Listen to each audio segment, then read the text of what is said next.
আর এই বিশ্বের যত শিক্ষার বুনিয়াদ, এই বুনিয়াদি শিক্ষা দিয়েছে মুসলিমরা।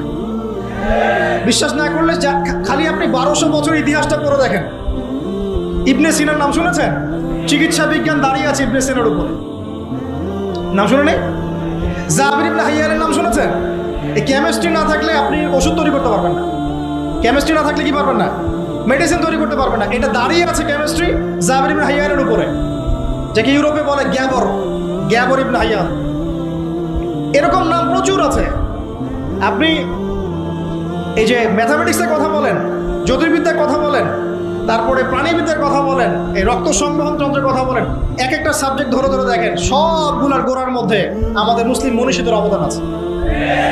এমনকি এই যে পুরো বিশ্বের যে দর্শনগুলো চলছে, যত দর্শন, ফিলোসফিক্যাল থটস, আমরা ফিলোসফি পড়েছি, এই ফিলোসফিগুলোর গোড়ায় গিয়ে আপনি দেখবেন সব মুসলিম দার্শনিকদের নাম লেখা আছে।